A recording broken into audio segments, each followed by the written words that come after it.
আসসালামু আলাইকুম রহমতুল্লাহ বরাকাতুহ। আলহামদুলিল্লাহ ওয়াসসালাতু ওয়াসসালামু আলা রাসূলিল্লাহ বাদ। সুপ্রিয় দর্শক শ্রোতা ভাই বোন, রমাদানুল কারীম একজন মুমিনের জন্য আমল এবং ইবাদতের ভরা বসন্ত। বছরের অন্য সময়ের আমল এবং ইবাদতের ঘাটতি পুষিয়ে দেওয়ার জন্য রমাদান হলো সবচাইতে মোক্ষম সুযোগ। এই জন্য রমাদানকে সবচাইতে পরিকল্পিতভাবে এবং রুটিন মাফিক যদি আমরা কাটাতে পারি, তাহলে ইনশাআল্লাহ বিইذনিল্লাহ রমাদান আমাদের জন্য অর্থবহ হবে এবং আমাদের সারা বছরের ইবাদতের ঘাটতি পুষিয়ে নিতে সহায়ক হবে। আর সেজন্য আমরা আজ রমাদানের 24টা ঘন্টা কিভাবে কাটাবো সে প্রসঙ্গে একটি রুটিন প্রস্তাব করব ইনশাআল্লাহ বিইذনিল্লাহ। রমাদানের রুটিন প্রসঙ্গে সর্বপ্রথম যে সময় নিয়ে কথা বলবো তা হলো সাহরি খেতে ওঠা বা ভোর রাতের সময়টা। ভোর রাতে আমাদের উঠে সাহরি খাওয়া এটি সুন্নাহ। কেউ যদি মধ্যরাতে অতিরিক্ত খান বা শুরু রাতে অতিরিক্ত খান এবং সাহরিতে তার খাবারের চাহিদা নাও থাকে, তারপরও সাহরি খাবার জন্য উঠা এটা সুন্নাহ এবং গুরুত্বপূর্ণ। কারণ রাসূল করিম সাল্লাল্লাহু আলাইহি ওয়াসাল্লাম বলেছেন, তাসাহহারু ফাইন্না ফিস সাহুরি বারাকাহ, তোমরা সাহরি খাও কারণ সাহরি খেলে তার মধ্যে বরকত রয়েছে, এই খাবারের ভিতরে বরকত রাখা হয়েছে। অল্প হলেও খাওয়া সুন্নাত, বিশেষ করে খেজুর খাওয়ার কথা বিভিন্ন হাদিসে রয়েছে। আমরা সাহরিতে আর যাই খাই একটা করে খেজুর অন্তত খাবো। সাহরি খেতে যখন আমরা উঠবো, কমপক্ষে সাহরি খাওয়ার আগে আধা ঘন্টা যেন আমরা সময় পাই, সেভাবে আমরা উঠবো। কারণ একজন মুমিনের কাছে 24 ঘন্টা সময়ের ভিতরে সবচেয়ে গুরুত্বপূর্ণ সময় হলো ভোর রাতের সময়টা। কারণ এই সময়টাতে আল্লাহ সুবহানাহু ওয়া তাআলা দুনিয়ার আসমানে নেমে আসেন এবং বান্দাদেরকে ডেকে ডেকে তাদেরকে ক্ষমা করে থাকেন, তাদের চাওয়াগুলোকে মঞ্জুর করে থাকেন। আল্লাহর নৈকট্য অর্জনের জন্য সবচাইতে মোক্ষম সময় হলো এটি।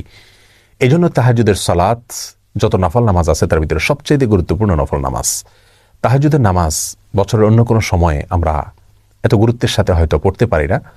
রমাদান মাসে তাহাজ্জুদের নামাজ পড়া আমাদের সকলের জন্য সহজ, কারণ আমরা সাহরি খেতে উঠছি। এই জন্য এই সুযোগটাকে কাজে লাগানো উচিত। 30টা দিনই আমাদের প্রতিদিনই একটা সময় বরাদ্দ থাকা উচিত তাহাজ্জুদ নামাজের জন্য। 2 রাকাত করে তাহাজ্জুদ পড়বো আমরা। বিশেষ কোনো সূরা কেরাত ঠিক করা নাই, যে কোনো সূরা দিয়ে আমরা সাধারণভাবেই পড়বো এবং তাহাজ্জুদের নামাজ পড়ছি, শুধু এটুকু নিয়ে থাকলে চলবে। মনে মনে আমরা 2 রাকাত করে পড়বো, 2 রাকাত, 4 রাকাত, 6 রাকাত, 8 রাকাত, যতটুকু তৌফিক হয় পড়বো। প্রত্যেকটা রাকাত খুব দীর্ঘ করার চেষ্টা করব, দাঁড়িয়ে লম্বা কেরাত পড়ার চেষ্টা করব, আস্তে আস্তে পড়ার চেষ্টা করব এবং খুব বেশি লম্বা কেরাত মুখস্থ না থাকলে একটা সূরাই বারবার পড়তে পারি, কোনো অসুবিধা নেই। এবং রুকুতে যখন যাব তাসবিহ অনেকবার পড়বো, আস্তে আস্তে পড়বো।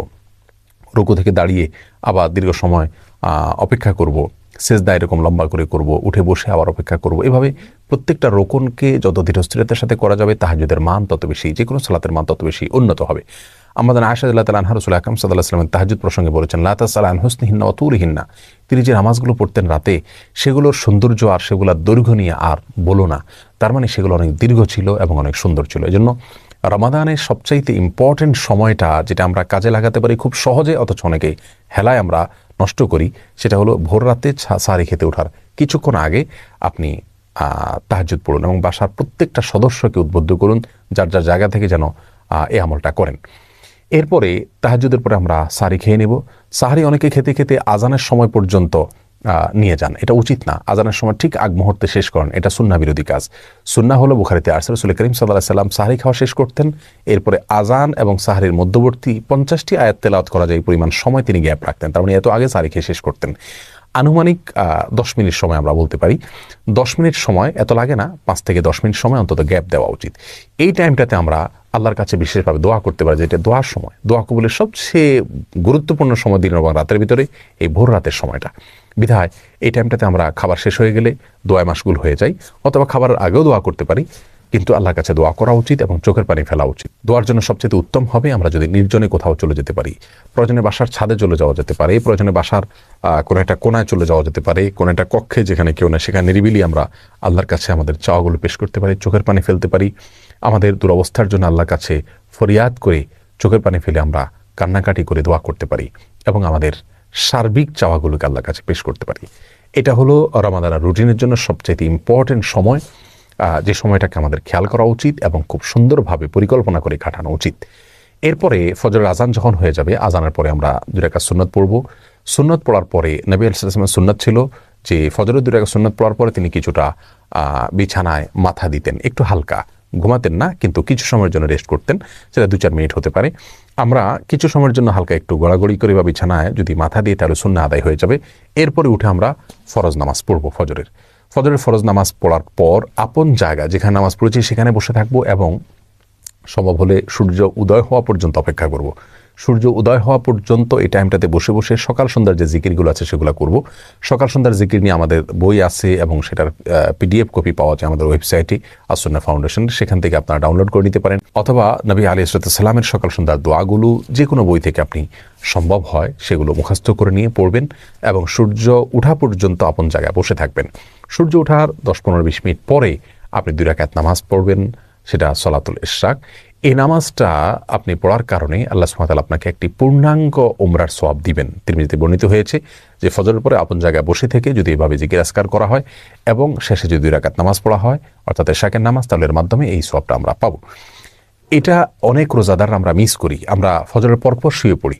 এটা অত্যন্ত ভুল একটি কাজ। আল্লাহ সুবহানাহু ওয়া তাআলা বলেছেন ওয়াসাব্বিহুহু বুকরাতান ওয়া আসীলা, দিনের শুরুতে এবং শেষে তোমরা আল্লাহর পবিত্রতা বর্ণনা করো। কোরআন কারীমের বিভিন্ন জায়গায় বিষয় উৎসাহ দেওয়া হয়েছে। অতএব দিন এবং রাতের আমরা যদি তাহাজ্জুদের সময়টা, ভোর রাতের সময়টার পরে দ্বিতীয় সর্বোচ্চ গুরুত্বপূর্ণ কোনো সময়ের কথা বলি তাহলে সেটা হলো ফজরের পরের সময়টা। অথচ এই সময়টাতে আমরা রমজান মাসে বেশিরভাগ মানুষ শুয়ে যাই, এটা ভুল। যদি শুইতে হয়, ঘুমাইতে হয়, আমরা সেটা কিছুক্ষণ পরে ঘুমাবো, কিন্তু ফজরের পর ঘুমাবো না। জিকির আজকার এবং তাসবিহ তেলাওয়াতে মাশগুল থাকবো ইনশাআল্লাহ বিইذনিল্লাহ। এরপরে যদি আমরা ঘুমাই, রেস্টও করি, সেটা পরিমিত হওয়া উচিত এবং লিমিটেড সময়ের জন্য হওয়া উচিত, মেপে কাজ করা উচিত। আমরা 2 ঘন্টা, 2.5 ঘন্টা বা 1.5 ঘন্টা যার যতটুকু প্রয়োজন আমরা ঘুমিয়ে উঠে তারপরে আমরা তেলাওয়াত করলে সেটা সবচেয়ে ভালো। কারণ ঘুম থেকে ওঠার পরে মানুষের মন মানসিকতা থাকে অত্যন্ত ফ্রেশ। এই অবস্থাতে কোরআনে কারীম যদি আমরা তেলাওয়াত করি, অর্থ সহকারে বোঝার চেষ্টা করি, কোরআনে কারীম রমজান মাসে আমরা তেলাওয়াত করে পুরোটা একবার বা একাধিকবার আমরা পড়ে শেষ করব, খতম দেব ইনশাআল্লাহ, সেটা খুবই ভালো হবে এবং সে সুন্নাহ। কিন্তু এর পাশাপাশি আমরা যদি অর্থ বোঝার চেষ্টা করি সেটা হবে আরও ভালো, শোনার উপরে সোহাগা। প্রতিদিন আমি যদি অন্তত একটা পৃষ্ঠা অর্থ এবং ব্যাখ্যা সহকারে কোনো একজন আলেমের তত্ত্বাবধানে হলে আরও ভালো হয়।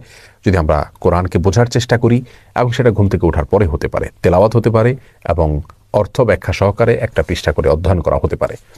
এরপরে আমরা কিছু সময়ের জন্য ইসলামিক বই পুস্তক পড়তে পারি। বিশেষ করে ডক্টর খন্দকার আব্দুল্লাহ জাহাঙ্গীর রাহিমাহুল্লাহর যে বইগুলো আছে এগুলো ইসলামের বেসিক বিষয়গুলো সম্পর্কে ধারণা নিতে অনেক বেশি সহায়ক। এই বইগুলো আমাদের কাছে থেকে থাকলে সেগুলো আমরা পড়তে পারি। অনলাইনে PDF কপি পাওয়া যায় অনেকগুলো, সেগুলো নিয়ে আমরা কিছু সময় পড়ব।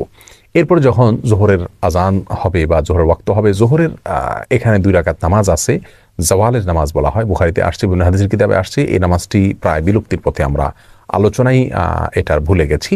সেটা হলো সূর্য যখন আপনার পশ্চিম আকাশে ঢলে পড়ে অর্থাৎ জোহরের ওয়াক্ত শুরু হয় তখন থেকে নিয়ে আপনার জোহরের ফরজ নামাজের বা জোহরের নামাজের আগে আগে যে নামাজটা পড়া হয় নফল নামাজ, এই জোহর নামাজ পড়ার জন্য রাসূল আকরাম সাল্লাল্লাহু আলাইহি ওয়াসাল্লাম উৎসাহ দিয়েছেন। যদিও এই নামাজের সময়কাল নিয়ে আরও নানা রকমের কথা আছে, কিন্তু আমরা এটি একটি বক্তব্য, এটার উপর আমল করতে পারি এবং একবার হলেও আমল করতে পারি। রমজান মাসে সেটা করার জন্য সবচাইতে সেরা সুযোগ আমাদের হাতে থাকে সাধারণত। যাই হোক, এই 2 রাকাত নামাজ যদি আমরা পড়তে পারি পড়লাম। এরপরে জোহরের ওয়াক্ত হলে সুন্নাত এবং ফরজ এবং পরবর্তীতে সুন্নাত এবং পরবর্তীতে অতিরিক্ত 2 রাকাত নফল, যেটা অন্য সময় পড়া হয় না, সেটাও গুরুত্বের সাথে পড়লাম। ধীরে ধীরে প্রত্যেকটা নামাজ আদায় করলাম এবং ফরজ নামাজের পরে 5 ওয়াক্ত সালাতের পরে রাসূল আকরাম সাল্লাল্লাহু আলাইহি ওয়াসাল্লাম যে দোয়াগুলো ছিল সেই দোয়াগুলোকে খুব গুরুত্বের সাথে, আন্তরিকতার সাথে পড়ার চেষ্টা করব। মাসতুন দোয়াগুলোকে যেভাবে রাসূল করিম সাল্লাল্লাহু আলাইহি ওয়াসাল্লাম পড়েছেন, জিকিরগুলো করেছেন, দোয়াগুলো করেছেন, সেগুলো আমরা করবো ইনশাআল্লাহ বিইذনিল্লাহ। এরপরে বাকি সময়টাতে আমরা যদি বাসা বাড়িতে অবস্থান করি তাহলে সেক্ষেত্রে বাসা বাড়িতে যারা কাজ করছেন তাদের কাজে একটু হেল্প করব। কারণ রাসূল করিম সাল্লাল্লাহু আলাইহি ওয়াসাল্লাম বাসা বাড়িতে মা বোনদের কাজে, স্ত্রীর কাজে তিনি হেল্প করতেন। অতএব আমরাও বাসা বাড়িতে থেকে কাজে হেল্প করব, সেটাও ইবাদত হিসাবে গণ্য হবে ইনশাআল্লাহ বিইذনিল্লাহ। সন্তানরা তাদেরকে নিয়ে বসতে পারি, একটা সময় তাদেরকে নিয়ে একটা হাদিস পাঠ করে আমরা শোনাতে পারি, পারস্পরিকভাবে পর্যালোচনা করতে পারি, তাদেরকে নসিহত করতে পারি, তাদের জীবন গড়ার জন্য তাদেরকে আমরা উপদেশ দিতে পারি এবং বিভিন্ন সাহাবীদের ঘটনাগুলো তাদেরকে পড়ে শোনাতে পারি। জোহরের পরের সময়টা আমরা সেভাবে কাটাতে পারি।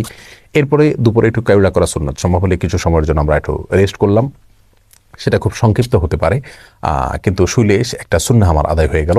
এরপর শোয়া থেকে উঠে আমরা আবারও তেলাওয়াত অথবা অন্যান্য বই পুস্তক পড়া সেগুলোতে আমরা লেগে যেতে পারি।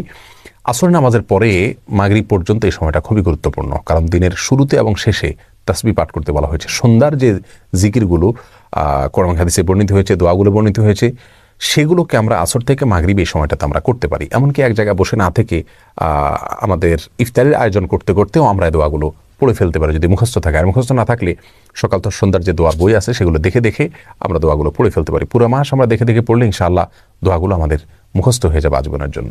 এবং সবাইকে উৎসাহ দেব যাতে করে দোয়াগুলো সবাই পড়েন। আর সন্ধ্যায় অর্থাৎ দিনের শেষে আল্লাহ সুবহানাহু ওয়া তাআলার তাসবিহ বর্ণনা করা, এটা আল্লাহ সুবহানাহু ওয়া তাআলার কাছে খুবই পছন্দনীয়, বিধায় সেটা আমরা করবো ইনশাআল্লাহ বিইذনিল্লাহ। আর আসরের পরে মাসনুন দোয়া, যে নামাজের পরবর্তী দোয়া, সেটা করতে আমরা অবশ্যই ভুলবো না।